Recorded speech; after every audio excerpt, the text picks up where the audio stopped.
अगर आपका गुलाब का पौधा अच्छे से ग्रोथ नहीं कर रहा है, फ्लावरिंग नहीं हो रही है या किसी भी प्रकार की कोई प्रॉब्लम है, तो मैंने 3-4 टिप्स बताई हैं और 2-3 फर्टिलाइज़र बताई हैं जिनका उपयोग करके आप अपने पौधे को हेल्दी बना सकते हैं।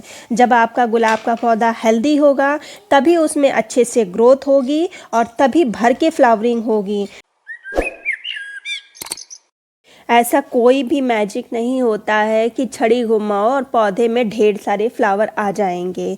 ऐसा कोई भी फर्टिलाइज़र नहीं होता। जब तक कि आपका प्लांट हेल्दी नहीं होगा तब तक आप कोई भी फर्टिलाइज़र, चाहे जितना अच्छा फर्टिलाइज़र डाल दें, इसमें फ्लावरिंग नहीं होने वाली है।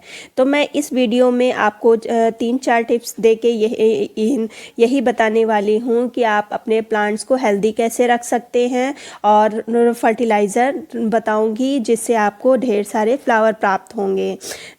तो सबसे पहले आप नर्सरी से जो भी प्लांट लाते हैं वो हेल्दी नहीं होता है। वो ढेर सारी उसमें डीएपी और यूरिया डाल के उसमें फ्लावर निकाल देते हैं, जिसको देख के आप प्लांट्स को लेते हैं, लेकिन वो प्लांट हेल्दी नहीं होता। आप अपने घर में उसको हेल्दी बनाते हैं। तो सबसे पहला जो आप प्लांट बाय करते हैं उसको 5-6 दिन तक रिपोर्ट ना करें। अपने घर के इन्वायरमेंट में जहाँ आपका गार्डन है वहाँ पर रख दें, थोड़े दिन एडजस्ट होने दें। फिर 5-6 दिन के बाद आप इसको एक अच्छी सी मिट्टी बनाकर रिपॉट करें। मिट्टी में जहाँ तक हो सके, अगर आपको अवेलेबल हो तो उसमें धान की भूसी ज़रूर मिलाएं। ऐसा मैंने खुद एक्सपीरियंस किया है कि जिस पॉट में मैंने धान की भूसी डाली है, मिक्स करी है मिट्टी में गुलाब की, तो वो उसमें बहुत ही अच्छे फ्लावर निकले हैं और बिग साइज़ के निकले हैं।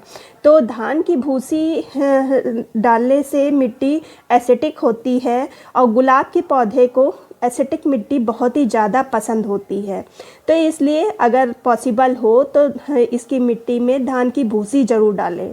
फिर जो दूसरा चीज़ आपको करना है, नर्सरी से जो भी आप पौधा लाते हैं उसमें फ्लावर और बड्स तो लगे ही होते हैं, तो उसको तुरंत नहीं हटाना है। जब वो फेड हो जाए तब उसको कट करके हटा दें। हटाना क्यों ज़रूरी है, बात को समझिए।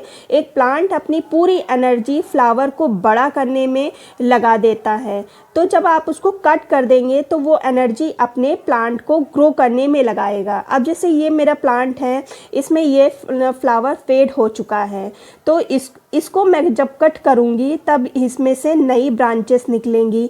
जब ब्रांचेस निकलेंगी तब उसमें फिर से फ्लावरिंग होगी। जैसे मैंने यहाँ से कट कर दिया, अब यहीं से दूसरी ब्रांच भी निकलेगी। और अगर ये फ्लावर लगा भी रहता है तो इसमें फंगस वगैरह क्रिएट होगी। अब देखिए ये भी फ्लावर फेड हो चुका है और इसके नीचे देखिए आप कितने सूट्स देख रहे हैं।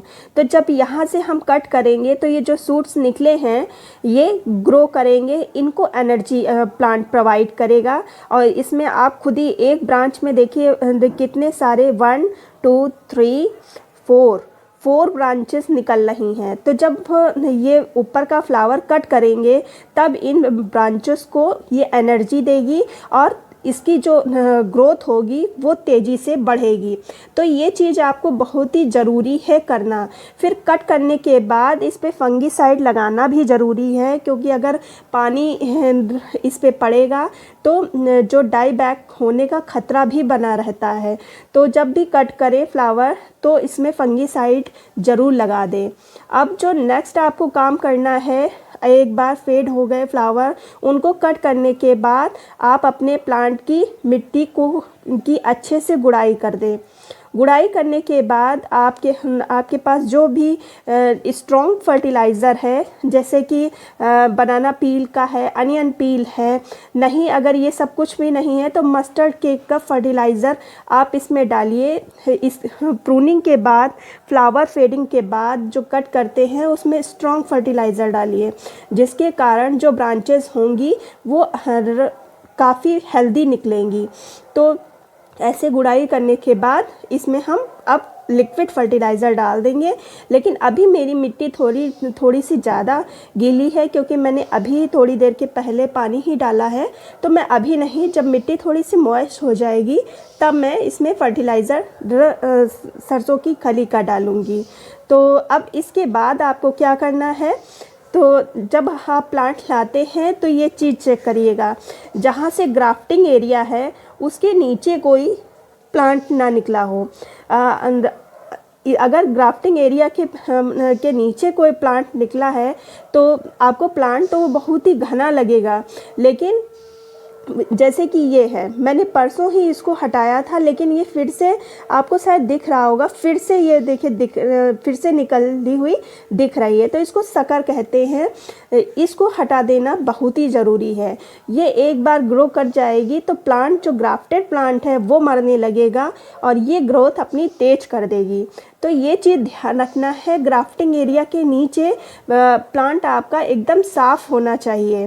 फिर इसके बाद जो सबसे ज़्यादा ज़रूरी है, आप मेरे प्लांट की जो लीफ हैं ये देख रहे होंगे कितनी चमकदार हैं, किसी भी तरह का कोई भी पेस्ट नहीं लगा हुआ है। आप ये प्लांट भी देखिए और भी प्लांट देखिए, किसी भी तरह का कोई भी पेस्ट वगैरह, फंगस वगैरह नहीं लगा है। अगर ऐसा कुछ होता भी है तो मैं इसका तुरंत इलाज करती हूँ और अपने जितने भी मेरे रोज़ के प्लांट हैं उन पर मैं इन सबका प्रभाव नहीं पड़ने देती। बचाव के लिए मैं हर 10वें या 7वें दिन सिंपल सा पानी लेती हूँ और हैंड वॉश डाल के ऐसे थोड़ा सा हैंड वॉश डाल के अच्छे से शेक करके इन प्लांट्स पर स्प्रे कर देते हैं, जिससे कि मेरे प्लांट ये सब बचे रहते हैं। अब बात आती है, अगर आपका प्लांट पुराना है, 1-2 साल पुराना है, तब क्या करें। सबसे पहली बात, ये चीज़ आपको अक्टूबर तक का लेनी चाहिए। अगर नहीं भी करी है तो नवंबर तक आप बिल्कुल ही कर लें, तभी आपको फ्लावरिंग मिलेगी। अगर प्लांट आपका पुराना है तो नीचे से आप उसकी ट्रिमिंग करें और एक अच्छा सा कंपोस्ट दीजिए, चाहे वो वर्मी कंपोस्ट हो, चाहे काऊ डंग का कंपोस्ट हो, भर के कंपोस्ट दीजिए, उसकी रूट फिलिंग कीजिए। जब ये सब आप काम करेंगे तभी आपको आपके रोज़ में फ्लावरिंग दिखाई देगी, वरना आपका प्लांट तो खूब बड़ा सा लगेगा, खूब हेल्दी लगेगा, लेकिन फ्लावरिंग उसमें इक्का दुक्का हो गई तो हो गई, वरना फ्लावरिंग उसमें नहीं होगी। तो ऐसे रूट फिलिंग करनी है और फिर बहुत ही अच्छा इसमें फर्टिलाइज़र देना है और समय समय पर कोई पेस्ट ना लगे तो फंगीसाइड और पेस्टिसाइड का स्प्रे करना है। और एक चीज़ का आप ये चीज़ ध्यान रखिएगा कि एक बार फ्लावरिंग होने के बाद जब आप उसको कट करते हैं तो उसमें सिर्फ आपको 20-25 दिन के बाद ही फ्लावर दिखाई देंगे। ऐसा नहीं है कि आपने कट किया 2 दिन के बाद फिर से नई ब्रांच निकल आई, उसमें फिर से फ्लावरिंग हो गई, तो ऐसा नहीं होता। आप एक बार रोज़ की कटिंग करते हैं तो कम से कम इसको ब्रांचेस निकालने में, न्यू ब्रांचेस निकालने में कम से कम 20-25 दिन तो लग ही जाते हैं, तभी नई ब्रांचेस निकलती हैं और उसमें फ्लावरिंग होती है। और एक चीज़ और है जो फ्लावर को बहुत ही ज़्यादा इफ़ेक्ट करती है, वो है सनलाइट।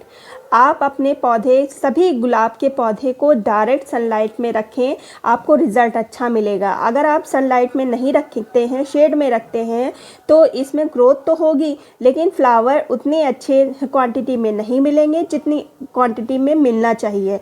तो इनको फुल सनलाइट में रखें। और आई होप वीडियो आपको पसंद आया होगा, कुछ मेरी जानकारी आपको अच्छी लगी होगी। अगर अच्छी लगी है तो एक लाइक कर दीजिए, सब्सक्राइब कर लीजिए और इससे रिलेटेड कोई भी प्रॉब्लम है, कुछ भी कन्फ्यूज़न है तो आप कमेंट करके पूछ भी सकते हैं, मैं आंसर ज़रूर दूंगी। मिलते हैं फिर किसी वीडियो में, तब तक एक बाय।